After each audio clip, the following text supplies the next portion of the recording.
Hi everyone, and welcome back to That UFO Podcast. My name is Andy, and joining me today on the show, I have the Executive Director of the Paradigm Research Group, political activist, researcher, and disclosure advocate, Stephen Bassett. Steve, welcome back. Yes, Andy, it's good to be with you again. Yes, these don't come round often enough. I checked and thought it was much more recent than it was, but again, it was January, and I looked back before that, and it was or December, I think, and before that it was June. So it seems to be a kind of 6-monthly effort between us, Stephen. But I think always good to catch up with you. You're a man who knows his stuff. Listeners like it when you're on for your updates as well. But there's only one place to start. I have to ask you. You were expecting back in when we spoke at the end of the year, early January, there would potentially be Trump coming in and we would get disclosure within 60 to 90 days of that administration, Stephen. And I've got to start there. What's happened that we don't have that disclosure yet from Trump? Well, again, the phrasing always gets lost in the translation as people carry forward. But essentially what I'm saying is the stage was set and we could get as soon as 60 or 90 days, even sooner. On the other hand, we might not. But in other words, the door is open. The platform has been put down. It's taken years to do it, and there's no real barrier. All right. Whereas before we had all the legislation that was passed and the creation of Arrow and hearings and all of that, before that, to be able to say 60, 90 days would be ridiculous. But after eight hearings, 2 major ones, 6 briefing type hearings, 4 pieces of legislation, one of which was complete, really, the UAP Disclosure Act in its original version. We had the platform set. The president were to walk out in the East Room and make a brief statement that confirming what we've been hearing about, and the fact that, of course, much more is going to be coming forward, confirming, of course, that we have this non-human technologically advanced craft as well as bodies. Thus, we're not alone, etc. That's disclosure, capital D. And that was certainly a statement I was happy to make back then, but things have changed, as they always do. This is a political activist movement. It's not science. It's political. And so in order to get the outcome, which is to get the government to do what we feel is the right thing to do, which is to disclose, you're dealing with all of the political arena and all of the things that affect that arena. And there's been plenty of that. So the circumstances can change radically, in which case the ability to move a particular issue forward is impeded, sometimes even reversed. That's happened before in this field, I assure you, a number of times. We are subject to just about any major event, domestically or international, in terms of making progress to get to the goal, which is, of course, disclosure of the capital D. And we sort of had some good periods and bad periods. But in spite of the up and the down, starting around 2017, we had, well, not starting around, in December of 2017, the breakthrough came with the New York Times articles. And so we've been on a relatively steady pace ever since to build the platform for the president to stand on. And there's been not too many problems, certainly in the early days. We had a new president, brand new president, when this got underway in 17. But overall, the presidency during that period, while not necessarily to everyone's liking, it was not too erratic. There was some consistencies and so forth. So we made a lot of progress. And then President Biden came in, which was, again, a situation where things were relatively stable, not too much drama, plenty of partisanship, plenty of that political back and forth, but real serious drama, not too much. We made more progress. I think the progress really culminates in a sense with the UAP Disclosure Act, the Full Boat Act that ultimately bring everything out to the public in an orderly way that was talked about or submitted to the Senate in July of 2023 by Chuck Schumer, and then passed. Well, and then put up for final language, and was cut in half. Still, half of that bill, the core bill, did get passed and signed in December of 2023. So we really were making tremendous progress at that point. And we continued to have some progress as the House subcommittee got involved, and members, Republican members of this House subcommittee got very vocal, very involved, and again, looking very, very good. And then we had a new election, and the former president came back. And I think everyone knew that this was going to be different. It was going to be a much more aggressive administration on the part of the second term for their current president. And it did not disappoint. It has been. It's been a torrent of developments and political changes and upheaval and contention and everything else.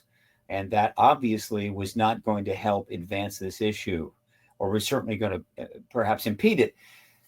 And in spite of that, we still had progress. And I was impressed with that. That through all of the substantial, hyper-partisan activity going on, the assaults in the media and the social media, back and forth, we continue to make progress, primarily in the House and the House Senate subcommittee, with a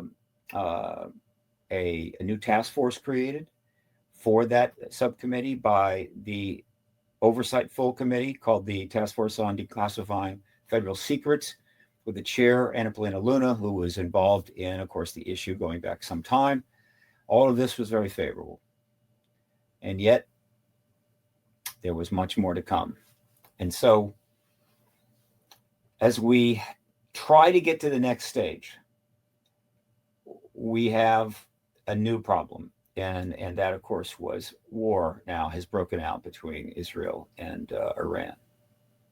And also, the activities of the administration have escalated, creating a substantial amount of political drama, and that has not helped. But the new war now that is underway with Iran and Israel, that is a major block, in a sense, to getting the members of Congress to stay focused on this. And so I'm tempering my projections, I assure you. It's still the case that the president has enough platform to step forward. But in terms of continuing to work with the Congress and so forth, that's going to be a problem. Now, as it happens, Luna just stated in an interview with Matt Laszlo a couple of days ago, Ask a Poll, www.askapoll.com, very, very cool site and interesting work that he's doing. But she stated to him that, yes, she still intends to have the hearings, but now they're looking to after 4th of July. I get it. She still intends to have another skiff, and they're still working to get more documents out under the Task Force on Declassifying Federal Secrets, and ultimately it will target the UAP as well. So on one hand, it continues to move forward. It's never reversed through all of the upheaval and chaos of the last, say, 6 months or so. It is never reversed, but it has definitely slowed down. And the things on the president's plate have gotten more intense, more very, very serious. So all I can say is that the president could still act at any time. There isn't a real barrier to that. But on the other hand, the things that are happening are going to consume a lot of the time of both the White House as well as the Congress, and the media too has shifted. And we'll get to that in a second. But get to this in a second. But in this period, and this has happened before, when things kind of slow down, is when those that are managing the truth embargo, maintaining it, wanting to keep this information from not getting out, not being confirmed, they kind of move in and take advantage of these lulls and try to throw in some disinformation or what have you. And we're used to that as well. It's not unusual. And that's just happened recently. Should we walk through chronologically some things that have happened then since we last spoke, and we'll get up to speed, because only a couple of weeks after you were on, Stephen, Skywatcher's Jake Barber made himself known through News Nation, and we didn't get a chance to talk about that. Came forward in quite a big way. News Nation 45-minute special. The highlights in that shorter interview, obviously the longer form came along after, where he discussed his work on essentially a crash retrieval program as a helicopter pilot. And there was accompanying video of an egg-shaped object being retrieved, not necessarily by Jake Barber, but it went along with the story. He then talked about his own experience, rather spiritual sounding in nature, but still ET related. And since then has gone on to form Skywatcher with several other colleagues, including James Fowler. And folks will largely know this by now, but in case you don't, they are claiming they can summon psionically, which is using the mind, basically, objects or craft or whatever these things are, with the intention of bringing them down closer to them. And they also have a mechanical way to summon these things using a dog whistle, they call it, which is a flick a switch on some kind of machinery, and it summons these things. This has all happened in the last kind of 6 months since we spoke. What are your thoughts on Barber himself and then Skywatcher, the organization? Well, a lot has happened. Tell me again, when was that interview, the last interview? I think ours was like middle of December. Okay, so it's Barber came forward early January. Okay, so well, the Jake Barber situation is one of many witnesses that are coming forward. The bar has been lowered substantially, and more and more individuals with background that have touched on this issue, either indirectly or directly, are coming forward. In fact, it's becoming difficult to keep up with. And the one thing I can say about that is that what's more important is that they're coming forward, getting into, okay, is this exactly what they're saying? Is this right? Is it misinformation? Is it a hoax? Is it real? And if it's real, is it accurate? All of that is going to happen. It's not really something that I'm focused on, in a sense. I'm focused on the fact that witnesses are coming forward. I'm not interested in trying to vet and every one of them, or somehow dig into it and get confident. I don't need another witness to confirm to me that we have a crash retrieval program that the government has known about the ET presence for, well, all the way to 47, if not earlier. I don't need more proof of that. And so I don't focus on that. The internet does. And that's one of the internet's powerful role now, is that it has the ability to fact check stuff very, very quickly. It also has the ability to create false information and disinfo and all of that. I get it. And one has got to use whatever education they've got to be able to sort what they think is and identify what is solid and what is not. But and so the internet has been dealing with that particular issue, Immaculate Constellation, and that has been brought up to the Congress. It's been mentioned. We'll see where it goes. But it's just one more testimony, one more witness on top of so many others that is expected to happen. But we've had some excellent testimony that we need another hearing, without question. I think one more hearing will build the platform out even better. And the witnesses for that hearing very much need to be a much more well-known and solid set of testimonies, frankly. And that is the nuclear shutdown witnesses, the ones who were present when our nukes were shut down, with a substantial craft hovering over the security gate. The two best known are Minot and Malmstrom Air Force Base. And we have the witnesses to those events. They're still alive. Quite a number of other witnesses, including SAC-based commanders, have died, because this is 60 years on. But they've been wanting to testify for at least 30 years, going back to 94. And every effort has failed because the DOD does not want them to testify. They do not want those witnesses under oath in Congress, because these witnesses would really take the issue to another level and put the Department of Defense in an impossible position. When you've got SAC-based officers who were given the responsibility to launch nuclear weapons if given a code from the president, without question, without thinking it over. And these are people of the highest trust level, quality. And when these types of individuals are now saying, look, I was present when these missiles were shut down, I am absolutely certain that it was not us, and so forth. You don't, if they testify, and if they do testify, there's a lot of other witnesses that may very quickly come forward. And that's the fact that while the nuclear launch missile commanders like Salas and so forth were down in the silo and did not see the craft above, the security people did. And I think only one has come forward, I believe, and it did not go well at all. They're much more tied down. They're less likely to come out. The fear of God was put into them. They were dispersed to various parts of the world afterwards.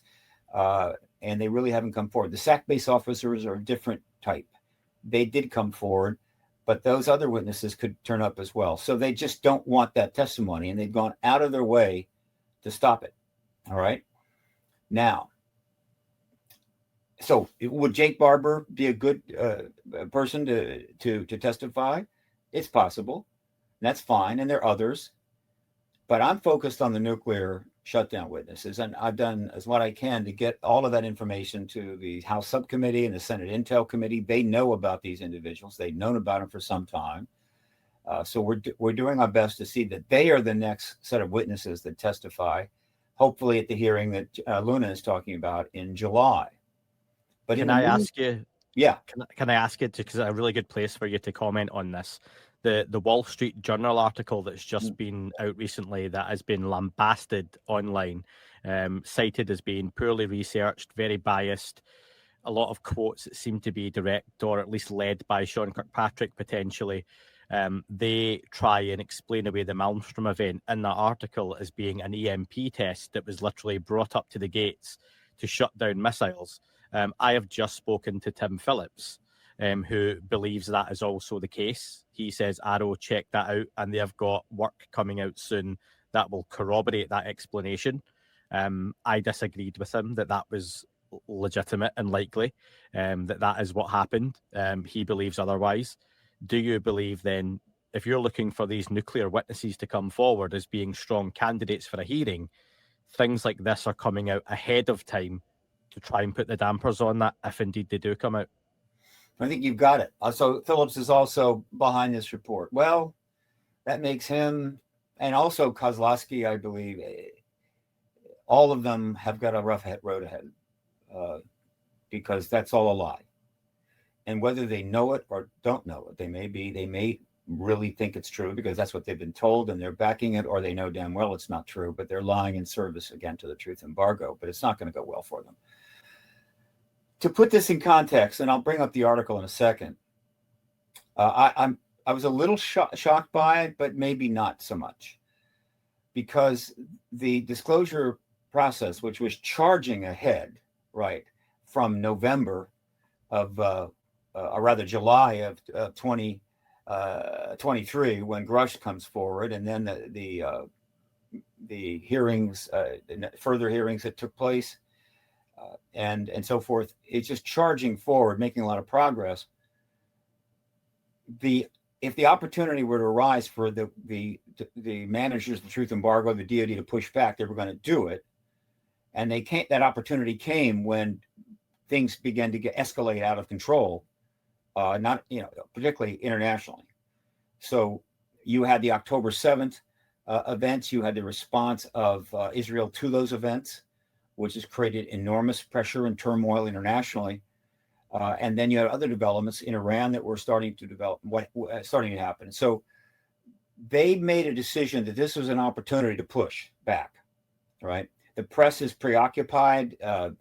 People are more concerned about other matters, certainly, and it's time to make a move. Now, how long this was in the planning, I don't know. But here is what I believe has happened. I'm open to other interpretations that can be supported. But the Wall Street Journal was either asked or decided to do an article about these things. That would have been a managing editor, publisher decision. Fine, nothing wrong with that. The Wall Street Journal has done a number of articles on this issue. I logged in 12 and 23, 6 last year, though only one this year so far until this last one.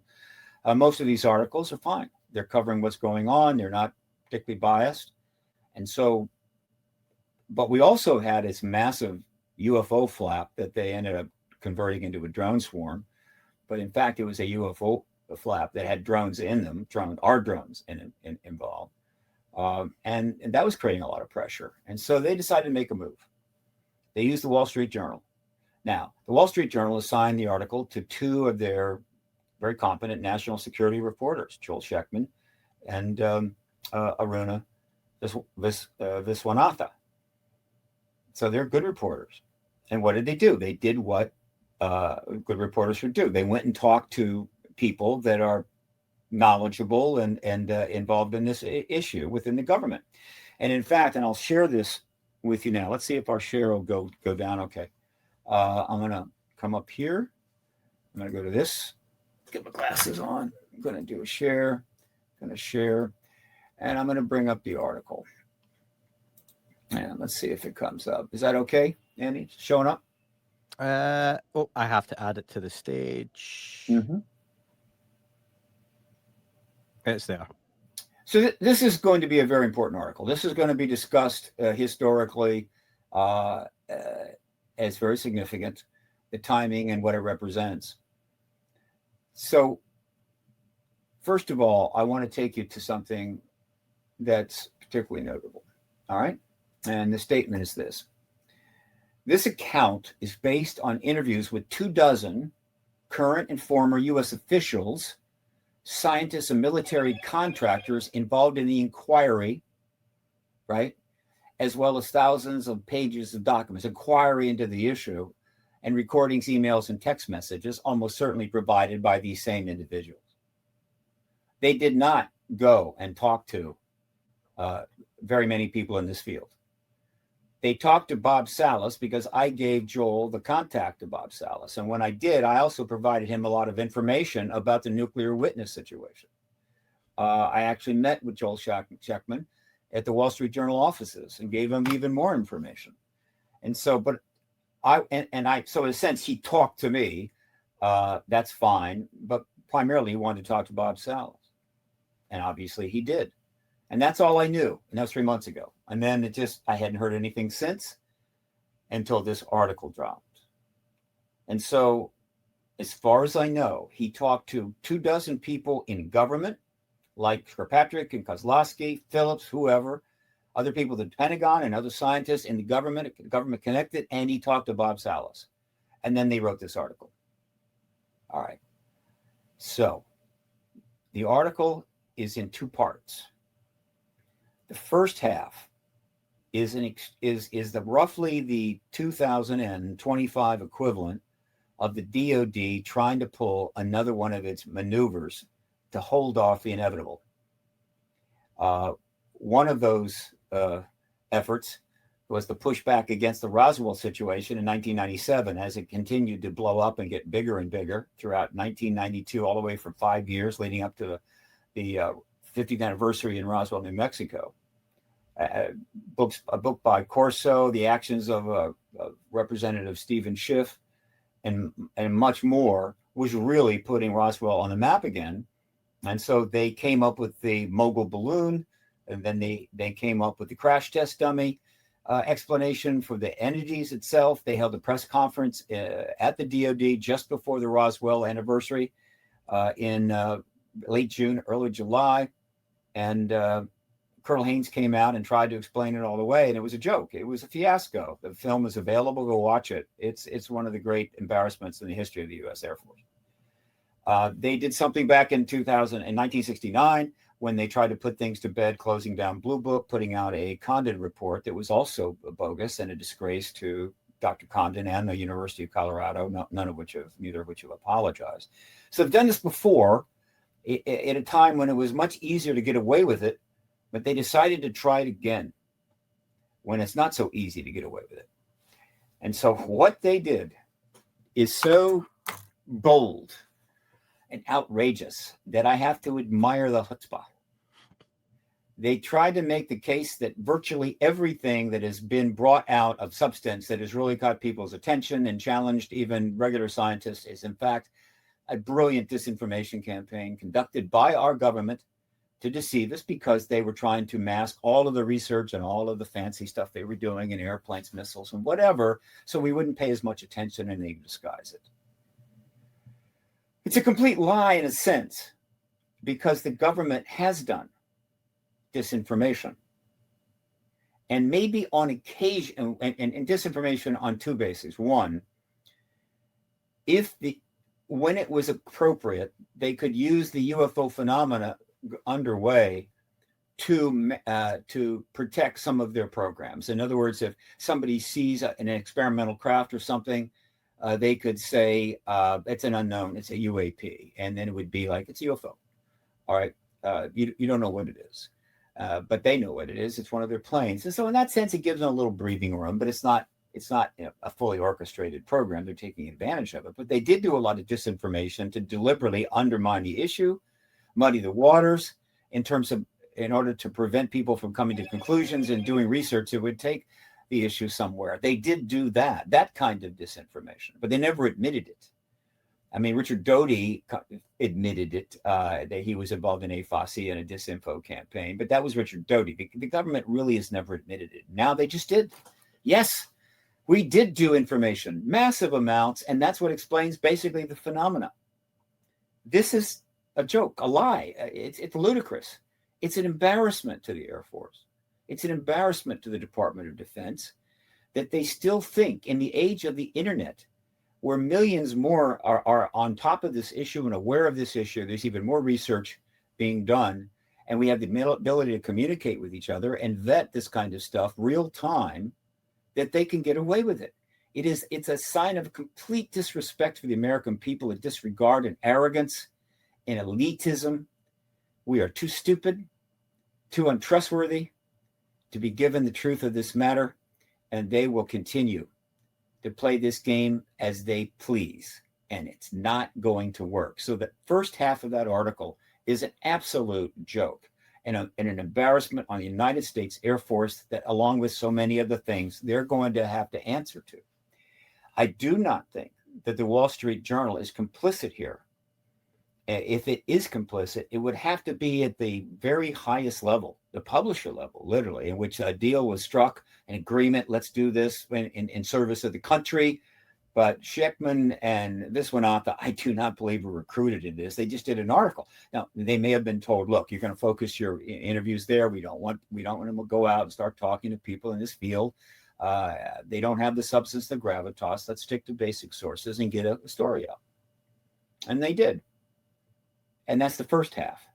But the insiders, the truth embargo managers decided this was a good opportunity to maybe go one more step, take advantage of this. And so they told him, or he was encouraged, I think, to get in touch with Bob Salas. Now, there are a lot of witnesses out there. Why Bob Salas? Well, that's not hard to figure out. And I'm in the middle of that. The effort to get Bob Salas, David Shindeli, Robert Jameson, if he can make it, but he has serious health issues. There's also Robert Jacobs, who was witness to another kind of nuclear weapons tampering. There's probably some other witnesses out there in terms of the security people that actually saw the craft. All that's kind of heading towards a hearing. Nancy Mace interviewed Salas in his office. I was there for the interview. It was filmed by Tyler Roberts, and she was very, very impressed. I have distributed 2 hard copies to every single office of the House Subcommittee, the National Security Subcommittee, as well as all 17 members' offices of the Senate Intel Committee. I actually talked with Senator Gillibrand, mentioned Bob Salas to her, said that he very much would like to meet with her, like to testify. She said that was fine. It hasn't happened yet, but she's aware. They're all aware that these nuclear witnesses are out there, that they're in their 80s, they're dying, and they want to testify. They want to tell their truth under oath to the government, and that truth cannot be refuted by the United States government until they tried in this article. So after all these years, 30 years that Bob Salas has been out there trying to get this done, 30 years, roughly, after Robert Jacobs wrote this masterpiece of enormous research called UFOs and Nukes. A documentary was made from the book. There's been 2 press conferences. 2 of the witnesses, nuclear tampering witnesses, testified in my citizen hearing on disclosure to a mock congressional committee in 2013. The video record of that was sent to every single member of Congress, all 535. It's not a secret on the Hill that the nuke witnesses are heading their way. And this is a major problem for the Department of Defense. And so they decided to go one more step and provide those 2 reporters a completely bogus story, an absolute lie, to try to get out from under those witnesses testifying or to head them off at the pass. They used the Wall Street Journal, Sheckman and Viswanatha, to conduct another abomination. One more in a long history of abominations on this issue.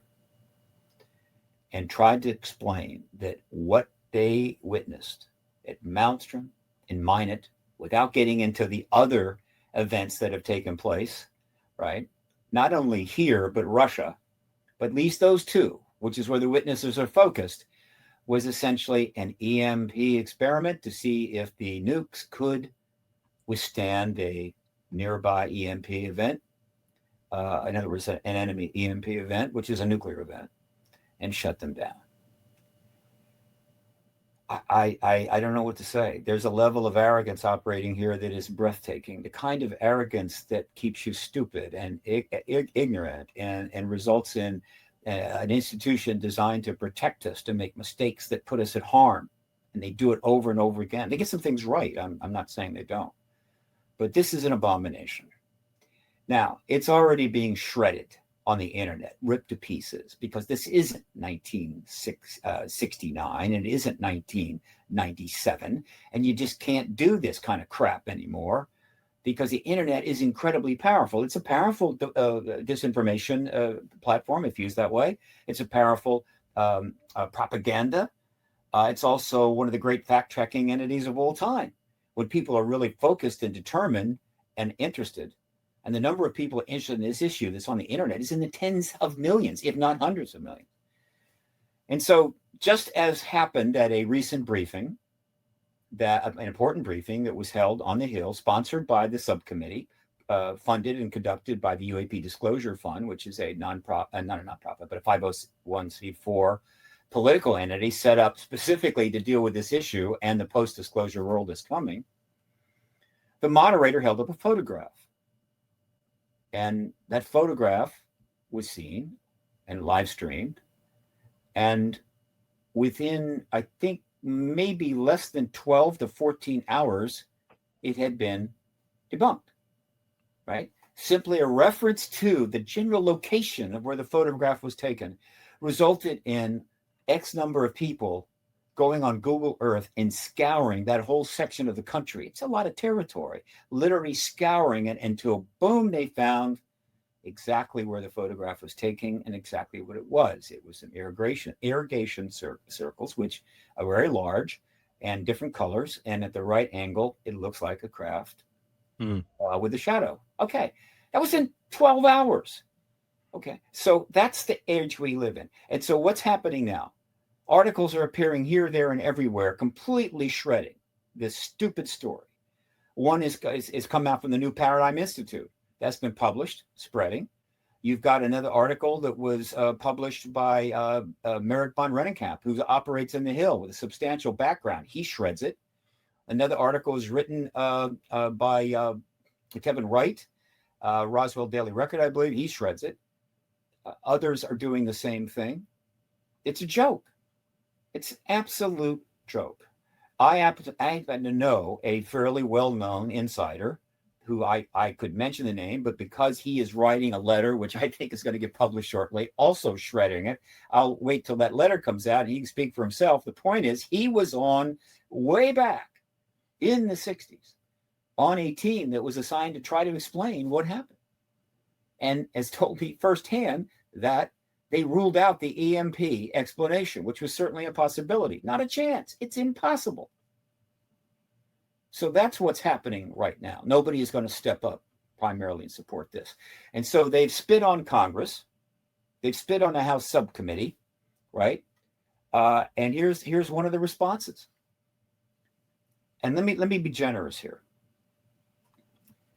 And I'm going to repeat myself, but something that has to be repeated as many times as necessary, is that everything that's going on is not about finding out what this phenomena is. They already know. The government knows all about it. They've got vehicles, they've got bodies, they've tracked it, tested it, and reviewed it. They've got thousands of hours of gun camera footages. I'm sure they know exactly what it is. So it's not about that at all. It's about getting ready for disclosure. It's about setting up the platform for the president to stand on, having the proper legislation done, having an entity such as Arrow to deal with it. In other words, structured, responsible preparation for what will be the biggest event in human history. No problem there, except they can't tell you that. They have to use a smokescreen, like this one they just talked about in the disinformation campaign, right? They put up a smokescreen so you don't see something else. Well, they're actually doing it in this case. They can't say that they're setting all this up, holding these hearings, passing these laws because we've got extraterrestrials here and we need to prepare for the announcement. They can't say that. So they're saying, well, we're trying to find out what it is, which is awkward. But it's not too awkward if it doesn't go on too long. And so as things start coming together in 2020 with the passage or the submission and then signing of the first ever UAP legislation, and then the next year another one, and the year after that another one, and then the UAP Disclosure Act that was going to go 2024, and the hearings that have taken place, the witnesses coming forward, and about 6,000 articles, solid articles that I have logged into my archive, print media archive since 2017, a massive amount of media coverage. That was taking us to where we could get to disclosure, and all of this stuff would then be appropriate. But circumstances have dragged it out. Events in the world have dragged it out. It's a dangerous, complex world, suffering from 100 years of awful mistakes, bad policies, and so forth. And the world is still on the edge of enormous destruction. Nuclear war, which is talked about incessantly now in the press, not by people outside, with signs the world is going to end. No, it's being discussed significantly. In fact, it's been discussed in the last couple of days. 3 or 4 days. Pakistan has just made it clear that if Israel uses a nuke on Iran, they're going to nuke Israel. Well, that would be bad. It comes up in the context of the Ukraine war. And so these are difficult times. Terrible things are happening, and it's pushing it out. The problem is, the longer it's delayed, the more this Potemkin village becomes a problem, right? In other words, we're going to set up all this stuff so the president can disclose, and we'll have everything ready, but we can't tell you the truth. So the longer that setup goes, the more problematic it becomes, the more awkward it becomes. And you have moments like David Grush coming forward and confirming crash test vehicles and bodies under oath, while Kirkpatrick is over there running Arrow, who doesn't want to say anything about that, even if he knows, and I think he probably does. But in any event, it's a huge problem for them. They had to deal with it. It was so difficult, he decided he couldn't take it anymore and quit. And so the pressure that's part of the problem. And so as a result, this opportunity to push back against the nuclear shutting down events was something they needed to do because the pressure is just too much. And so they published this nonsense to buy a little time, but it's not going to work. And here's another reason why. Anna Paulina Luna is onto this game, right? She is very well aware of this. Whether she's aware that this is a Potemkin village, as opposed to just them being incompetent or dragging their feet, I don't know. But she's had it with Arrow for sure, and she wants it defunded. And she's actually gone public and says, we want it defunded. Kevin Wright just wrote an article while it needs to be for Roswell Daily Record. And he works for the New Paradigm Institute as well. He's written a very substantial article saying it's got to go. And that's unfortunate, but it's got to go. In other words, it's been too damaged by this process, this Potemkin village process to try to get ready for a president to disclose ahead of time. It's been dragged out. Arrow is now damaged goods. And so it probably needs to be shut down, and we need to start another one up, right? Whether Kozlowski carries over, I don't know, but I think he's now been compromised. In other words, just like General Haynes and not General, but Colonel Haynes in 1997. This truth embargo has embarrassed and compromised one good Air Force officer after another. These people are not bad people. They signed up to protect their country. They worked to protect the country. And now they have to go through this crap and put up with this stuff in order to serve, again, another national security interest, which is based on the fact that us knowing or having a right to know and so forth on this issue is a direct threat to national security, which is baloney, right? The truth embargo is the great threat to national security. And so one after another have to be part of this grotesque kabuki theater and live with it the rest of their lives, right? And now Kozlowski has been added to that. Phillips is added to that. Kirkpatrick is added to that. So what they may press for in the House is a shutdown arrow. Maybe the Senate will jump in here and set up another organization that isn't compromised by the truth embargo managers or the defense contractors. That would be good, but that's going to take time, and they buy a little time. They're just buying time. Some of them, I think, are doing it because, look, I just want to be out of here. I want to be retired. I want to be in Boca Raton on a fishing boat. I want to have to be answering questions, very hard questions from the media about I did this and I did that and went along with that, or maybe just dead. But I don't want to be on board when the truth embargo sinks. That may be part of the reason. Some of it is just real hell-bent intent that this cannot come out because in their mind, it will trigger nuclear war by some bizarre set of circumstances, even as nuclear war is basically headed toward us based on our basic policies. Without getting into the ET issue, we're about to have a damn nuclear war regardless of that. And so it's a mess. It's awful. And that's what this article has put forward about as well as anything I've seen. And the ultimate irony of this piece, and if I get a chance to speak again to Joel Schechtman, I'll ask him, did you see this coming? Did you pick up on this? Is that they spent half the article saying the government's been lying and creating disinformation for decades to cover up their real programs. And by the way, this is what Malmstrom Air Force event was. Believe us. And you will believe us this time. We're telling you the truth in the second half of this article. But in the first half, we told you how we've lied for decades to keep you in the dark so we could do our national security stuff without your intervention. That's about as ironic as it gets. That's an embarrassment at a level that is, it's really up there. History will look at that and go, oh, that's some serious embarrassing irony there. Who was involved in that? Well, the Department of Defense of the United States and the United States Air Force. Oh, them. This is how ridiculous this is. It's not, and I'm not happy about it. I mean, I don't want to see my country making an ass of itself over and over and over and over again on this issue, because I think the distrust it's creating and the mindset it's creating is causing the government to make asses of itself in other things, in other places, in other ways. And this is not going to end well for the United States. We've got to reform the secrecy area. We've got to reform the national security structures. We've got to reform our politics. And wholesale lying from every corner isn't going to take us there. And so that's my reaction to the Wall Street Journal article of June the 6th. If it wasn't a podcast, I would stand and applaud. But you're quite right in what you say around the irony of calling out the years and decades of lying and cover-ups to then say, but here's an explanation for this UFO event that happened. It's like your wife finding out you've had an affair, saying, I've not had one this time. I did the 9 before it, but this one I'm definitely telling the truth I didn't.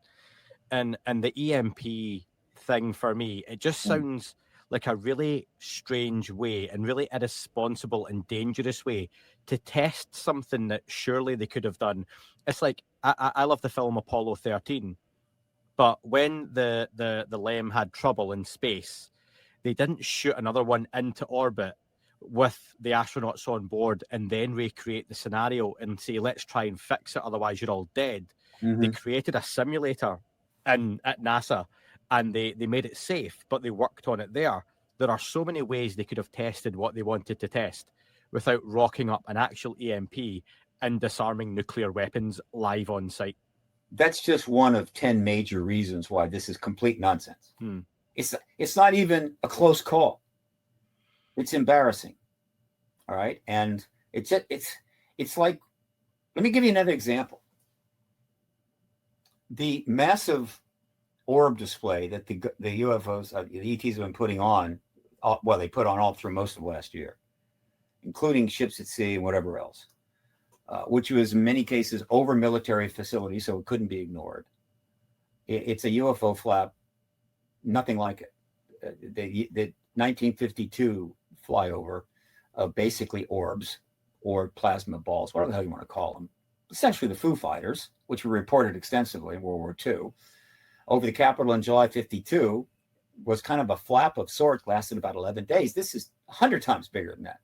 And it was going on and on and on and on until eventually it got to New Jersey. And once it got to New Jersey, well, you had to pay attention to it then. And so the government's coming to increase pressure about this, and it doesn't have any answers that make any sense. It's a massive embarrassment. And the ETs damn well know it. They put them in an impossible position. What are you going to do about it? You can't shoot them down. We can go anytime we want, put as many up there as you want. So what are you going to do about it? DOD? Well, they grappled with it, and they took a lot of heat until finally they came up with a solution, I guess you could call it, to this giant, long-lasting flap, which is now over. I think that it's pretty much over. I think the ETs accomplished what they wanted to accomplish. And it all came to a head at a press conference, another press conference at the DOD briefing room, where Admiral Kirby, another fine officer who served his country, has to go out there like Colonel Haynes and answer impossible questions. And the questions came from a particular woman journalist who I don't know her name, but if I find out, I'm going to take her to lunch, is Admiral, are these things that we're seeing ours? And the answer was no. Okay. And then the next question was, well, are these things we're seeing on other countries? The answer was no. Now, that particular answer was quite startling. I mean, a high school student that's just studying what we'll call logic or what have you would instantly know that that's ludicrous. There had been hundreds and hundreds and hundreds of these things flying over many facilities, many parts of the country for 10 months. The only way you would know if they belonged or didn't belong to another country would be to send up something, I don't know, a drone or something with a giant light and check the license plate of every single one of them. Prove a negative. And yet he said no. And then she hit him with the ultimate question, do you know what they are? He said, we don't know what they are, which of course is nuts. We're talking about stuff flying over our military facilities in the United States at a time when we're, this close to nuclear war, and a spokesman, an admiral for the Department of Defense is saying there's things flying up there. We don't know what they are. You would never do that. They talk about undermining trust in the Department of Defense. He had no choice. So what happened there? I have the explanation. If anybody's got a better one, I want to hear it. And that is that in an impossible situation where there was really no way they could tell the truth and lying was going to be brutal, they managed to mitigate it by doing something that was rather clever, but not particularly impressive, is that we have lots of drones. We have thousands of drones, all kinds of sizes. We've got drones nobody's ever seen.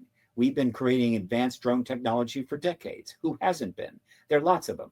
Right? And then the public has lots of drones, but they get them on Amazon and they're not very expensive. And so they started putting our own drones up into the phenomena. So if something is happening over a particular facility or base, we just send up some of our drones, which the public can see. That looks like a drone. Yeah, that kind of a drone quality to it. And the government said, well, yeah, it's a drone. And very quickly, they turned the whole, what we'll call UFO orb flap into a drone swarm, and said it's drone swarms. Okay. In other words, they grandfathered everything else in. So if it's an orb or a group of orbs, 5, 10, 20, just go online. They were filmed all over the country because everybody has a camera now. This is not 1997, 1969. Everybody's got a camera. We filmed it all, right? It's a drone swarm. And so That's what happened. And that's about as embarrassing as it gets, right? In other words, they think that having to make a fool of themselves that way, coming up with grotesque explanations for something that insults the intelligence of almost anybody in the country with a camera and a brain, is going to support confidence in the Department of Defense. But lying over and over and over again and having to make a fool of themselves in front of press is not going to undermine confidence in the Department of Defense. And so there you go. That's another example of what I'm talking about. And they just doubled down in the Wall Street Journal article. Now, can I get 500,000 people to go march in the street about this? I don't think so. It's not the kind of issue that puts feet on the ground. The kinds of issues that put feet on the ground are happening right now, and you're seeing plenty of that. But this is not an issue. And even if people were inclined to do it, you can't compete with what's happening. And so the activist movement has to step back. We've had some great successes lately. The Contact in the Desert Conference was fantastic. Great success. Next year will be probably maybe twice as big. That's fine. We've got successes on the Hill. We've got some members of Congress that are committed to getting this done. But this is some serious setbacks right now. And so we're going to have to move forward. There's a conference scheduled, a major conference scheduled in October. I think probably hasn't got a chance given what just happened in the Middle East. There's another conference that's underway, was being put together, but it's going to have a problem because almost everyone that was some of the figures that were asked to come to the U.S. to speak will not come. We've got a lot of interference that is preventing this process from completing. And I get it. That's the nature of things. The 9/11 attack in September of 2001 pretty much truncated a major effort there.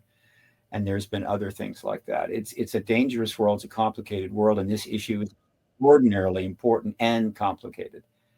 So as activist movement goes, this is tough. The one thing I can say about it, it's not violent. Most of the activist movements of the 20th century, a lot of people paid with their lives on both sides, the pros and the cons. This is not a problem here. There might have been a few things like that early on, but it's not violent. But boy, is it frustrating and a challenge. And it's now 78 years on, and it's still not achieved the final goal. But, and I'll hit you with this, there is still a platform upon which a president, our president, could stand, make the statement that has to be made, and nobody is going to be particularly surprised. They're going to go, well, good, thank you. Great. Now I expect we're going to have more information here. And looking forward to that president or that UAP review panel and all that stuff, right? It's okay. And a lot of people go, yeah, I knew it. Won't be a political liability. It'll be an asset, maybe a massive asset. That platform is there. And of the 14 presidents since Roswell, this president is of a different type, a very different type, capable of doing something that the other 13 couldn't do because their nature and their mindset and the way they and the protocols under which they operate, they could just be easily persuaded by any of their top advisors. This is not a good idea. Or the DOD would just say, look, I don't want you to go there. And they go, well, I don't want to cause a problem for the DOD, whatever. Not this president. Disrupting and causing problems is practically the main entrees on the menu. And so with respect to this president disclosing, I hearken back to one of the great movies of all time, one of my absolute favorites, many years ago. I don't know how many years, maybe 40. And we're talking about Lawrence of Arabia, right? With O'Toole and Anthony Quinn. And there is a couple of moments in that movie which are memorable, but one of them has always stayed with me. It's always stayed with me. This goes back way before I touched this issue. Maybe, 10, 15, 20 years before I touched this issue, got into it. But it stayed with me anyway. And there is this key moment in the film when O'Toole is sitting with, or Lawrence is at the encampment having, quote, a meal, I guess you could say, and talking with Abu Dai. Abu Dai is a leader of obviously one of the great Arab sects there, and a very powerful man, Anthony Quinn. And he's trying to convince Abu Dai that they need to take Aqaba, which is a town central to the conflict out there that the British wanted to get. And so ultimately he says, you want to take Aqaba. And Abu Dai says, and why? Aqaba, he says, Abu Dai should take Aqaba. And he says, why should he take Aqaba? Abu Dai says, kind of the third person. And Lawrence looks at him and says, because it pleases him to do so. And then Abu Dai responds, thy mother is a scorpion. It pleases him to do so. Fascinating moment. I've never forgotten it. Maybe this is why the current president of the United States needs to disclose the ET presence as soon as possible. And if that president would ask me, why would the current president want to do that? My answer is because it pleases him to do so. And that's good enough for me. We have to get disclosure one way or the other, and it can't happen too soon. Speaking of timing, that's very well put, by the way. Speaking of timing, that article finishes saying part 2 coming soon. What would you expect to see in a part 2? Or do you think, given the reaction to part 1, we may not see part 2? Well, if I was the Wall Street Journal, I'd start interviewing some people. They'd maybe come talk to Richard Dolan, come talk to me, Danny Sheehan. There's a whole bunch of people out there that are not encumbered by the truth embargo's chains, not obligated to that policy, who know a lot, believe it or not, and don't lie. So that's what I'd do. Get another perspective, right? Talk to Bob Salas at length.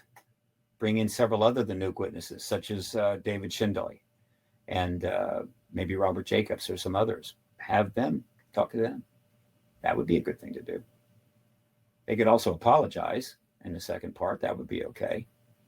But if they double down on that fiasco of an article, let's just say that,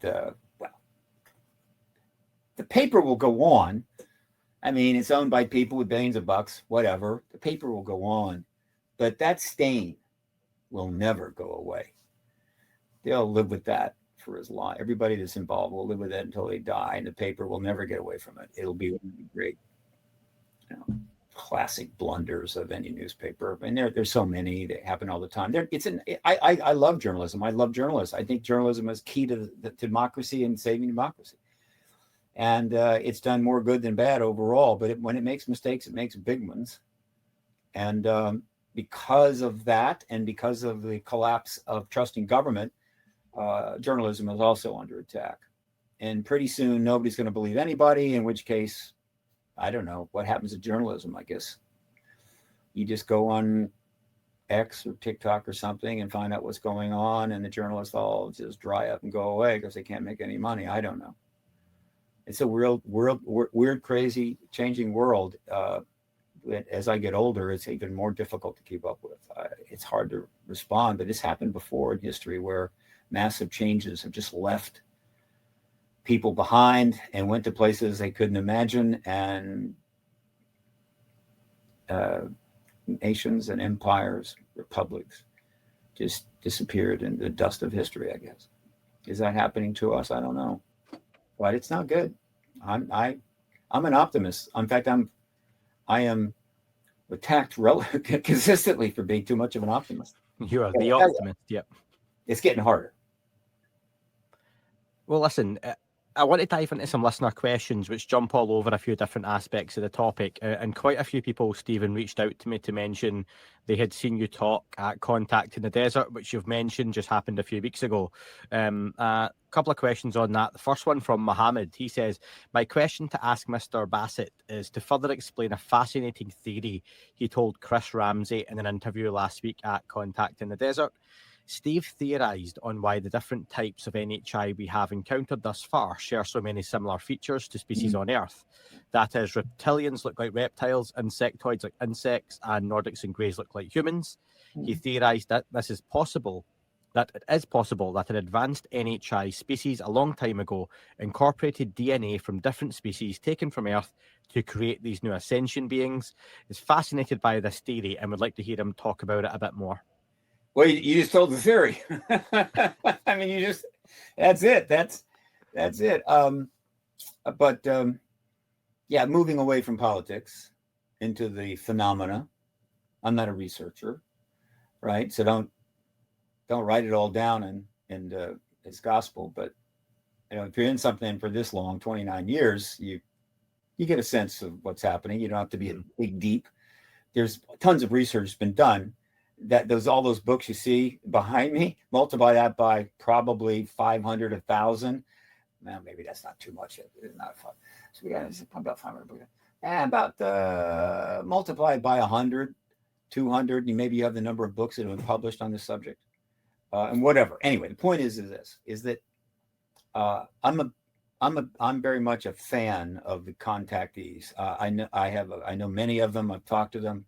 There's no question that they're legit and real, and huge numbers of their stories have been researched, but also hundreds of thousands have been submitted to researchers just privately, meaning I can't tell anybody this, but I can tell you, and here it is.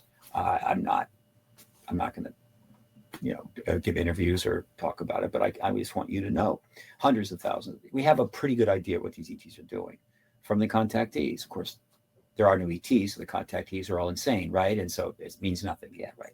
So anyway, I'm a big fan, and I try to be supportive, though you can't use that information to get to Congress, right? That's off limits until after disclosure.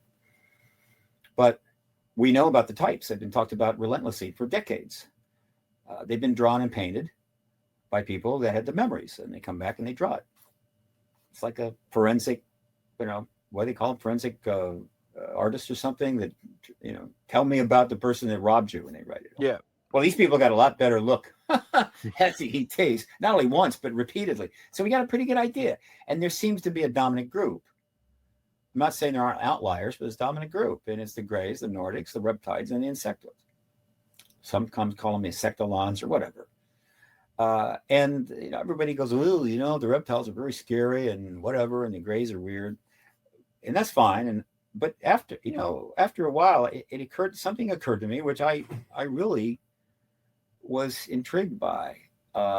And there's no way to confirm it, except maybe some contactees could ask them next time they go up for an exam. But there's a genetic connection here, and it's not trivial. So you've got the insectoids that look insect-like.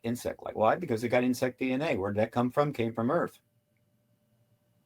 Got taken off Earth, right? Moving DNA around is actually not a particularly challenging thing anymore. We're deep into it.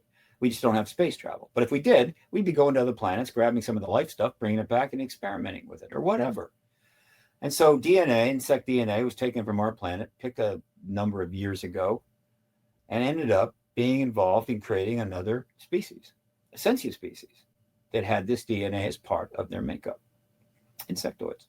Reptilian is even stronger. Boy, did it look reptilian. Why? Reptilian DNA. Where did it come from? Came from Earth. When was it taken? Who knows? Could have been 1 million years ago. Could have been 500,000, 100,000, whatever. And now it was put in and helped to create a sentient being that had those qualities. The Nordics is a no-brainer. They look so much like humans that they could maybe sit down at dinner with you and you wouldn't know it, though they're remarkably attractive, but whatever. Very much DNA there. But then there's the Greys. The Greys are a little different. The Greys are not like us. They don't look like us. You don't see human DNA there off the top. Except the Greys are predominantly involved in the abduction and hybrid work. And the hybrids, as reported by many, many, many contactees, are gray human hybrids. And so there's a genetic connection in that sense. So what does one take away from this? Theoretically, it could mean any number of things, but one thing is striking, and that is this. If we are at the verge of the greatest event in human history, where as a modern spacefaring civilization, we are going to be firmly aware of this presence, and the confirmation is formal and could lead to open contact. But in other words, we're going to be kind of introduced to the galaxy in a way that Star Trek could never imagine. Or actually, it did imagine, but it's going to be for real. This is a big deal.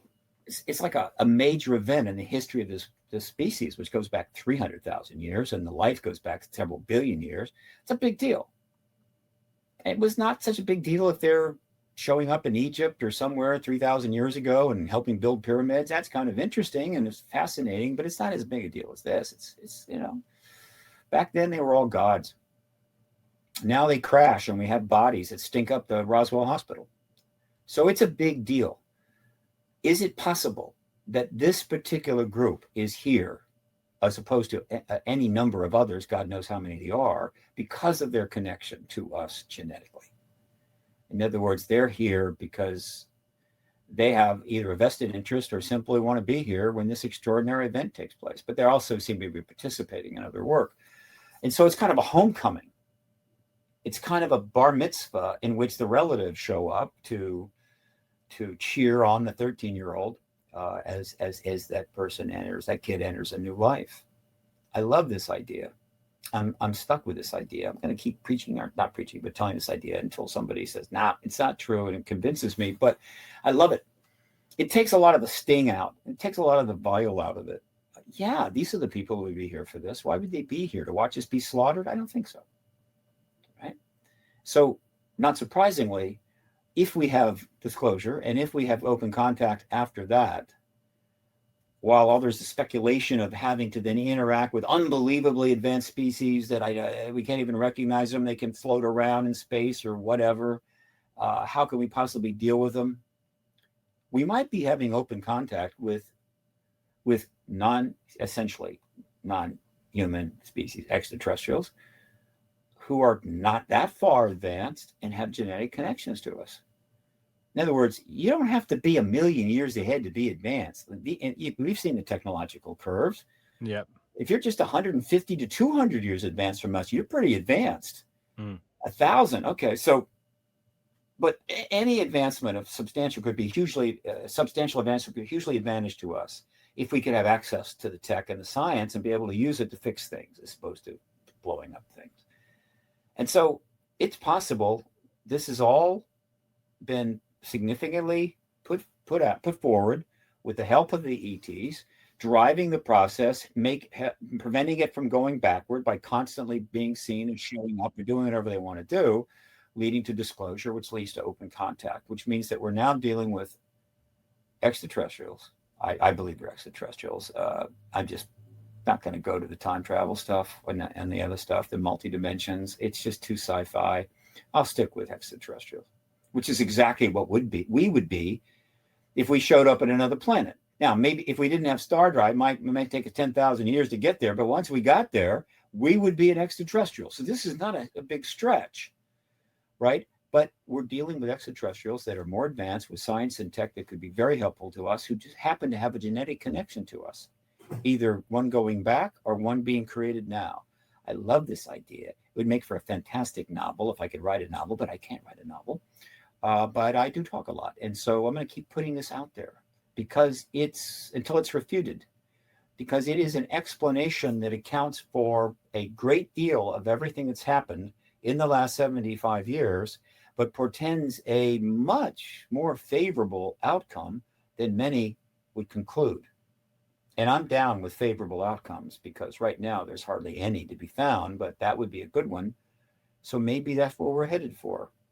A connection to extraterrestrials with genetic heritage that has part from here, who may be able to help us get out of this mess that we've created for ourselves, this hole that we've dug. not just for the U.S., I mean the whole planet. I mean, we're in deep trouble. And you may say, wait a minute, I know I've got some friends they have multi-million-dollar houses and 5 cars. They're doing just fine.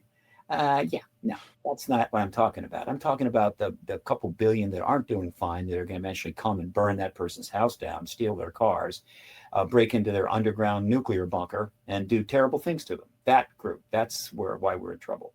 And then the developed countries, the ones that have money, rather than just enjoy a good life, they constantly fund politicians and war efforts to blow things up, including each other. So yeah, we've dug a pretty deep hole. From the standpoint of an extraterrestrials, this planet's a mess. Right? I mean, really a mess, and in deep danger. You don't have to be a genius to figure this out. Sci-fi movies get into this all the time. All kinds of movies get into this all the time, about the mess we're in and how it would look to outsiders. The art world, the cinema world, has gone to great lengths to try to show us this, and they've done a pretty good job. And they just get better at it because the AI gets better, and what they call CGI gets better, and just take us to other worlds. But the messages are relevant to the modern era. Star Trek was important because it was not just sci-fi; it was a glimpse of a paradigm shift societally. Not enough, because there was still plenty of wars going on, but it was a way to look at the new paradigm way back. But that's still going on. There's going to be more films that are going to be talking about this as the content creating world tries to address this unbelievable opportunity, which is why Dan Harari and I created the Hollywood Disclosure Alliance, which is based in Hollywood, HollywoodDisclosureAlliance.org, and it's filled with about 110 members or 5 members that are content creators, and 105 that are into this issue big time. And it's a nonprofit designed to just get them all together, make them easy to find each other, both in each group, find each other within your own group, the Hollywood group, or within the UAP group, or each other across the 2 groups, or from outside and inside. And things are already happening. It's creating deals and content, and brokering understanding. It's a very good idea that Dan Harari submitted to me not too long ago, and I'd already tried something like it, but this was the real deal. And that's some of the good things that are happening, but we're still in that hole. I mean, we're still on the verge of destruction almost every day because of the awful mistakes we've made. And you get a reminder every day. What was it, yesterday's reminder? You get one every day. Because I go and watch the news. I know it's crazy, but I'm a political activist. I don't have that option. It's like, just take a couple of years off, just go to the beach, right? Don't even turn on CNN or Fox. No, I do it. So what was yesterday's reminder? Pakistan announced that because they have nukes, if Israel does nuke or use a nuke in Iran, they're going to nuke Israel. And they have nukes. In fact, and India has nukes, and Pakistan is also in a kind of endless confrontation with India. And so who knows? But the point is that there's a reminder every day, and people are used to it. They're used to it. I swear to God. It's like, yeah, what can you do?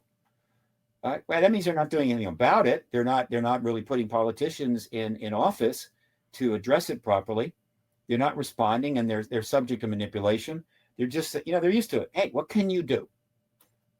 Wow. Well, you mentioned Hollywood, obviously. In a couple of weeks, the new Disney Pixar movie is coming out, and that is Elio, which is little kid gets abducted and gets taken away by loads of different alien species and is declared the Earth's ambassador. So there's about a whole new generation introduced to the concept of aliens, UFOs, abductions, and space travel. So I would suggest anyone who's a parent out there gets the kids along to that.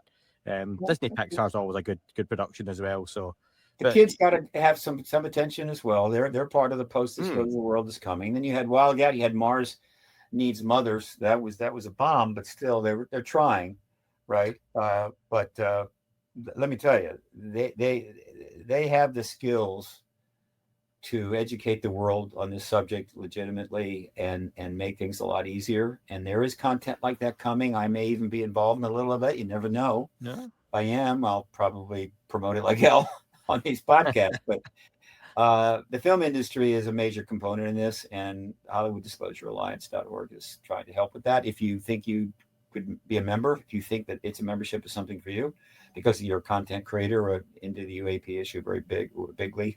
You can contact me or Dan through the website. We'll check it out. I'll put the link in the description, of course.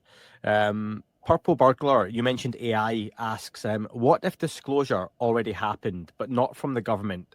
What if AI itself is the disclosure event, seeded with non-human intelligence to guide us into contact without realizing it? A good sci-fi script. Go for it. Write that baby. Write it up. Get one of those software kits. Software programs, just do it.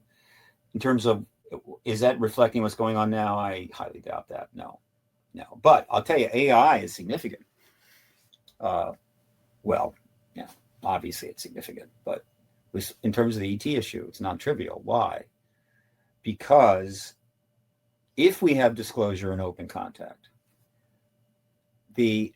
our fine government decides to inform us of the new science and engineering that they've developed.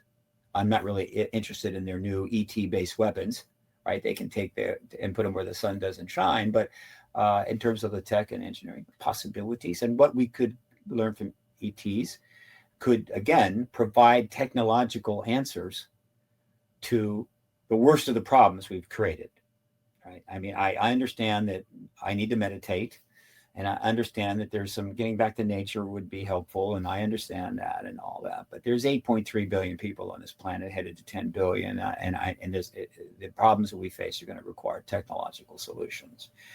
We can't wait for the Earth to evolve to accommodate us. That could take 1 million years. This will maybe last that long.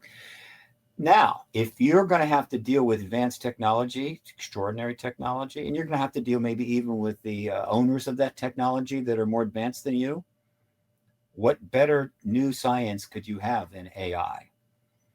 And I don't mean just any AI, because that's what's happening now. Big database, put it out, whatever. Everybody's doing the marketing. I'm talking about a massive, well-funded effort to create extremely well-backed AI that is capable of going to extraordinary levels, which might even include being sentient. It doesn't matter ultimately. You're going to need that. It will make it possible for us to interface with advanced civilizations much more easily, because the AI will end up being the interface in many cases. In other words, they've got to explain something. We need to understand it. Our AI interfaces with them or their AI and so forth. And so AI could be the key element in being able to take advantage of a post-disclosure, post-open contact era where we're an apprentice to some sort of galactic federation. Right? We don't want them coming here and taking over and then just not teaching us, but just doing it for us, right? You're just too primitive to do this, but we'll run things now and you'll be able to get this and that. No, we'd like to be able to do it ourselves.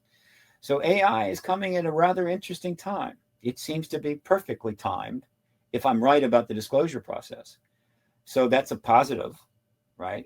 I understand that AI could also do a tremendous amount of damage, but like any tool, that's the case. And we create these tools. We've created unlimited numbers of tools in our history. We're making them all the time. And every single one of them can be used to destroy stuff or build stuff. And oftentimes we choose to destroy stuff. Right? The tool, a hammer, is nothing but a tool. You can build houses for your neighbors, or you can become the serial hammer killer. And that's true of nuclear energy and AI and everything else. And so the problem is not the tools. The problem is intellectually and emotionally and worldview-wise, we still don't know how to not use what we create to destroy other stuff, including other beings, other animals, and ourselves, and in our own species. We haven't gotten there yet, but we don't have much more time to get there. We gotta leave this old behavior behind pretty soon, or we're going to create hell on earth, in which case, the ETs will probably head back and chill out for a couple thousand years and then come back and see how we're doing. Say, well, we've made a comeback here, and it's taken a long time, but we just opened our first post-apocalyptic 7-Eleven, right? You can get those hot dogs in there that kind of rotate around for weeks. We consider that progress. And they're going, that's good. Keep it up. We may get back to another 500 years. I don't know. The universe is very old, and it's going to get a lot older. We're just here for a tiny bit of time living on a tiny planet, the speck in the galaxy. And the idea of just screwing it all up seems sad and wasteful. And a lot of people know that now. And a lot of people now have the means through the massive technological interfaces we created to inform everybody else about that now. So we have less excuse, right? Less excuses for making asses of ourselves as a species than we did, even 100 years ago. So let's stop doing that. Here's a question from Jonathan, which maybe ties into what you were just saying there about, things moving on a little bit. Does Stephen see any shift in possible disclosure, as in it's becoming more esoteric in nature? Are we being groomed to accept a more spiritual or religious aspect that's beyond the nuts and bolts of decades past? I'm thinking of Skywatcher and Matthew Brown's recent post on social media indicating ancient summoning rites and religious symbolism. Well, we have a very long historical spiritual past, and that's not going away. Fine. And then this stuff is happening. And so obviously anything new that happens, there's a spiritual perspective on it, a spiritual prism to look through. And people are going to see things like that. That's fine. I can't address it really. It's not my area. But one thing I can address is this, is that the new term psionics is another example of coming up with language that makes it easier for skittish academics, politicians, and others to deal with it, because the term isn't stigmatized. That's happened with UFO, it happened with alien and so forth, and we've done a lot to fix that language. But this is another case, psionics, which includes telepathy and a lot of other things that were stigmatized. Why is this happening? It's not complicated. Aside from all the research that the U.S. government and other governments have done in these areas, because there's legitimacy there and they have the money to do it. One of the most important things we know about extraterrestrials, maybe the most important thing, but it's certainly important, is that they seem to universally be telepathic.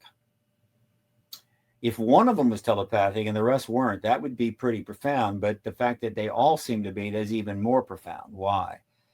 It means that telepathy is an innate function of sentience. In other words, if an entity has enough brain, enough whatever, to have the ability to sentience and the memory and the abilities that our brain has, apparently telepathy ultimately comes with the package at some point.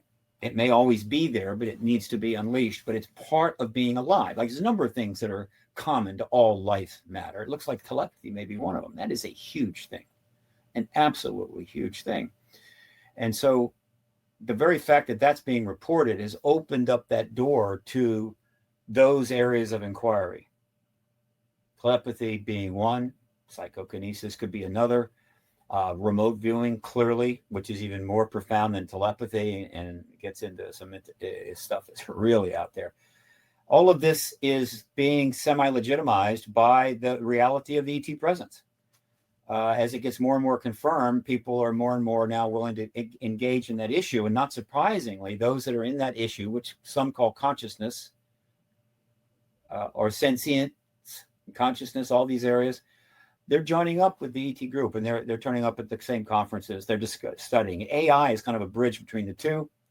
And so now all of these are in play. And the term that is comfortable is psionics. And psionics was a big part of the contact in the desert, a major part. I was in the room when Diane Hennessy-Powell, the current researcher that is getting enormous interest because of her work with autistic children that are clearly demonstrating easy to prove telepathy, got a full standing ovation. I mean, just a huge, I don't think I've ever seen one at a UAP conference at that level. And there was a demonstration and so forth. So this is becoming part of it. Is it, what's most important, I think, to going forward is getting disclosure.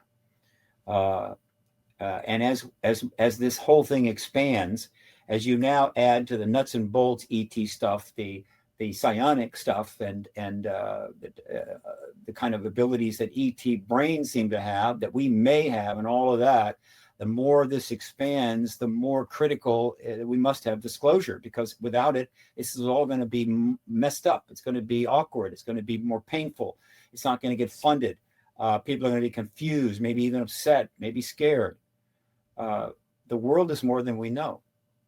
Hell, probably one of the things that frightens me the most is quantum field theory. And when you get down into that, I can't read the equations or anything, but when you get down to the explanation, it gets pretty scary. But I'm sure with the right meds, I'll be fine. But I'm just saying the world is more than we know, and we're heading towards that more, and we need to deal with it in a responsible way so it doesn't set us back. And we're not. I mean, the level of irresponsibility the human race demonstrates on a daily basis is really rather impressive. I have a feeling there are species out there in different planets that are in awe of us. You know, like we are in awe of the serial killer that killed 233 people before we caught him. How did he do it? I mean, what amazing technique did they have, right? You know, we get impressed by that. I think there are species out there looking at us going, you people are really amazing. I mean, you are astoundingly self-destructive and wasteful and what's the other, you know, whatever. We may be known for that, maybe not, but there's plenty of people living on the planet right now that know it. There's not enough of them, and there's not enough effort to deal with it. So we got to start fixing things, and we need something dramatic to change our perspective and point of view. That's disclosure. That's the paradigm shift. And in the post-disclosure world, we will have an opportunity to fix stuff or not. There are people that will say, look, this post-disclosure thing is interesting, and there's other species out there, and the galaxy is amazing, but let's just keep doing the same stuff. That's what we're used to, right? So who wants to go to war tomorrow, right? Who do we invade tomorrow? What kind of new weapon can we come up with? Let's just do more of that stuff, and let's deprive a lot of people so they starve to death while others become unbelievably rich. Let's keep doing that because it's been working so well for us. There will be people that think like that post-disclosure. We must not let them prevail. We need to take advantage of this and fix things. That is why I do what I do. I knew there were extraterrestrials here when I was a teenager. It was obvious. I've done all this for 30 years because I'm hoping I can help make a difference in, or at least help to get us out of this hole we've dug and create a planet that works and is not self-destructive, maybe even outer destructive, not only of ourselves, but we're prepared to destroy everything: the oceans, the sky, other plants, life, the structures, you name it, right? I mean, I think there are people out there, if they could trigger that Yellowstone volcano tomorrow, they'd do it just to see what it was like, you know? Yep. That would be spectacular. Film it, right? Make some docs. What can I say? We got to get better. And I'm happy to be part of an effort that maybe help take us there, along with so many of my colleagues who I greatly like and appreciate. Several listeners asked me to ask you about Skywatcher's index list I've put together of shapes of craft or objects that they've got footage of. And a lot of folks are noticing flying saucers are not one of the objects on that list. And they have asked, well, I'm surmising a lot of different questions here, but what are your thoughts or takes on why we're not seeing saucers on Skywatcher's list? I have no idea. Maybe they got a saucer, a problem, right? Maybe saucers has got a little stigma attached to them. Maybe they're just too mundane. The old saucer, it's old hat. Does it speak to it being potentially a different type of phenomenon, though? Still UFO, but what Skywatcher are doing and summoning and the techniques aren't necessarily something that resonates with whatever are in the saucers? By the way, again, I'm big on language, right? I know that language is key to social projects and activism and everything else. The wrong language and you're pretty much dead on arrival. Summoning is not the term I would be shooting for. I just, I wouldn't be summoning in ETs because it has a sort of summoning has a track record that goes back a long ways and it's kind of negative. So I would do something else like the CE5, which is what they're really talking about. Is CE5 is trying to make contact and maybe invite ETs to kind of a craft to come in and so forth. And I don't ever recall having CE5 programs use the term summoning. Now, things are getting more advanced, not surprisingly. And so the idea that using not just thought, meditation, telepathy in a sense, but using technology to try to bring them in, why not? All right. So that's undoubtedly happening because more and more people are willing to know that this is real and they want to invent some tech that'll bring them in. Okay, that's fine. And if they have success, that will advance the disclosure process. But then there's rumors the government are using this kind of technology to bring them in and shoot at them. This is a bad idea. This is not good. I can see why they do it. You cannot. Yeah, it's like, come on, man. What could be better than shooting a saucer down? I mean, we go out in the wild and shoot very dangerous animals like bears and lions, right? They're very dangerous. We shoot them. Well, these aren't bears or lions. And anybody that is authorizing shooting of these crafts should be immediately removed to their position and sent to a comfortable place to live, I don't know, probably in Florida, and never seen again. It's insanity. So hopefully that's not happening. But the rumor is out there. It's kind of in play. And if it has happened, let's hope it stops. Again, but there are no ETs here. And the shutdown was EMP weapons, and all of it was disinformation from the government. And so, again, the people behind these maneuvers, please stop it. You can't get away with it anymore. You're just creating a legacy for yourself that you'll have to hide. You have to change your name, live in a trailer park or something. You've had careers. You're intelligent. You may have PhDs. You've got your officers in the Air Force. You're substantive people. And what you're doing is just pathetic. You got to find another way to use those skills. Use your rank and station and skills and so forth, other than trying to continue to bamboozle the American people and everybody else with increasingly transparent, obvious, nonsensical crap. I'm sure that you'd never put that on your resume, but that's what it should be there, right? Stop it, please. Now, the list of things that I could say stop it to is a very long list, and I'm obviously only interested in that one thing on the list. And I realize a lot of people, well, there's a lot of things you want to stop, but you say stop it, Nate, that's not going to work. It's not going to work. I get that. But in this case, it's interesting because I think the truth embargo has been maintained for decades by some pretty good people that are defending this country and protecting us from our enemies. We shouldn't have so many, but we do, and they protect us. They give their lives over to it. Their families give their life to it. I was a military child. It wasn't easy being a military brat. Whatever. My father was at Guadalcanal. My uncle was at Pearl Harbor. I mean, I get it. These are basically good people, and I hate to see them in service to this enormously significant, negatively servicing this enormously significant thing that is happening to the human race. It's time to get on the right side of history on this, and I'm encouraging them to do so by being semi-funny.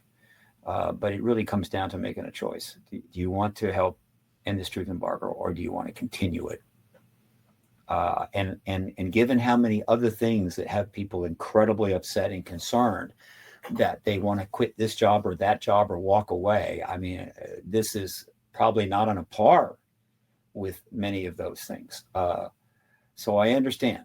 It's not like, oh, gee, I'm just going to decide to do the right thing. It's tough. But others are showing the way. They've come forward. The witnesses, the people that came forward in 2017, we all know who they are. They are showing the way. And overall, it's not going that bad for them. And the public is increasingly showing great admiration for the people that are willing to end this embargo. And that certainly includes all those fine people in the House Senate committees, as well as the Intel Committee of the Senate. So there's a lot of support to do the right thing right now. And one of the things that is most important that I constantly remind people of is this. And Anna Paulina Luna made this statement. She's not the only one, but she made it in a very powerful way not too long ago. She was interviewed, and in the interview discussing what was coming up, hopefully a new skiff, a new hearing, she told, I think it was Matt Laszlo again, Ask Her Paul, she told Matt, the investigation of this issue what's going on with this issue is the most bipartisan investigation in the history of the country. And she's absolutely right. Nothing this bipartisan has happened really at this level ever, because of what it is. And so because it is extraordinarily bipartisan, it is something that people can decide, I'm going to support the right thing here, because the other side is not going to then try to tar and feather me, right? It's a bipartisan thing. Everybody's trying to get the same goal. Not enough yet, but yet that is true, and they've acknowledged it. And these, some of the people that are servicing this are some of the most partisan people on other issues in the country, but not on this issue. It's that important, that compelling. And so again, I invite those that put out that story to the fine, writers of the Wall Street Journal. Don't do it again. Recant if you can, but don't keep this up. It's not good. Nobody is winning here. It's lose, lose, lose all the way around. Final question then from Melly, and a few people touched on this as well, but will 2027 be the year of disclosure? And generally your thoughts on all this talk again starting to come up of 2027, etc. I like it when people start thinking that way, right? Because they get a little inside tip here, inside tip there. Maybe it's Baba Vanga, whatever that mystic, past, now dead mystic comes up, whatever. I like it, right? It's showing an expectation. There's always a possibility somebody does have a real piece of information, right, from God knows what source that pins it. Because some of the people that are talking dates are not easily dismissed. But I can't talk date. What I can talk is process. And I've said this before. The process is leading to disclosure. Disclosure could happen at any time because the platform has been set. The president could do it if the president wishes to do so without, I think, negative consequences and maybe a massive positive consequences and an incredible legacy that any leader would love to have. And if we get disclosure, say on Monday, I think open contact is about 2 years out. And the reason I've said that countless times is because what has to happen after disclosure is the world's got to has to go on a learning curve. And the planet in general has got to get up to speed on the whole thing. But everybody, every country and all of the politicians and scientists and general public are going to want to get up to speed. Okay, what do you know? What do you got? Oh, you got lots of this. There's thousands of books. Go read them. Turns out they were right. Most of them. And in the docs and all that stuff, and get up to speed. And everybody's into it, right? They're all sitting around talking about ETs and this and that. Open contact then becomes not anticlimactic. And if the goal has been open contact, then it's going to happen. And the ETs seem to be, if you look at what ETs say and do, open contact seems to be the logical thing. And why wait once the planet is kind of up to speed, particularly if the nuke thing is still an issue, which it will be. And so my framework is 2 years. Now, as it happened, as I made it clear, the president, if it pleases him to do so, could disclose tomorrow with almost no negative consequence, other than some people at the DOD would be running up and down the hall screaming and beating their head against, some sculpture or something. But overall, pretty positive. 2 years of a learning curve on the planet where people kind of get up to speed and it's normalized and they're ready for more. That would be mid 2027. So there you go. What can I say? On that note, Stephen, you have said a lot and you've said it well, as always. I'll put those links for the Hollywood Disclosure Alliance and your own websites into the link for the description for the podcast. Of course, your website, you've mentioned the index on there of thousands of articles. I think 6,000 was the last number you quoted. 16,000. Jesus, yeah. So people can get reading, and maybe by mid-2027 they'll have finished those articles if they can get there. Yeah. Start today. You'll be ready for open contact. Absolutely. Is there anything else you want to mention before we head off? Let's see. Support the New Paradigm Institute's programs. They've got real solid programs for getting the information into Congress. Your information is all set up like a lot of activist groups, but for this issue, as well as other projects. And the Hollywood Disclosure Alliance, of course, is trying to do its thing. All three of these, including Paradigm Research Group, are nonprofits, 501c3. I'm definitely in need of donations. I'm not big, but I don't need a lot. But I need about 25,000 in order to hold the 7th X conference, hopefully early next year. The time is right for the 7th one, and I know how to put on a pretty good one. So if I can get that kind of donations, tax deductible, of course, I'll immediately start on that project, pin down the date. Other entities need much larger funding. They have much bigger goals. But overall, there is a vast arena of nonprofits that get every year huge amounts of money from philanthropists and entities and even corporations to do things that are helpful. This issue is orphaned. It just isn't there yet. The money's there, believe me. And what we need compared to, say, cancer research is nothing, right? Cancer research, give them the billions. We don't need that level of money, but the stigma of the subject is still lingering enough that people that have got the kinds of funds they can donate are a little concerned. I mean, there's other options to go to, but I hope some will start realizing that this area and the nonprofits that are being created are worthy of significant funding, because we're trying to serve the entire human race, and there's a lot of work to be done post-disclosure. So that's where things are at, and I've done my little promo. So until next time, Andy, take care, right? may many subscribers come to you in the coming months, right? Well, we can always hope, and like you say, it's not the nicest world to live in at the minute necessarily. And you just mentioned before, you said saying something semi-funny, but to be honest, I think a little bit of humour goes a long way at the moment as well, regardless of what people are talking about. So it's always appreciated. Yeah, I got an inner stand-up comedian, and nothing I can do about him. He's there, but I think that there's a fundamental truth. Couple of truths, right? But one of them is, if you're going to tell people they really don't want to hear, you'd better make them laugh or they'll kill you. And the other thing is, if you look at the great comedians like Mel Brooks, Sid Caesar, and who's the other one? They lived to 98. Mel Brooks is 100, I think. It's the humor, man.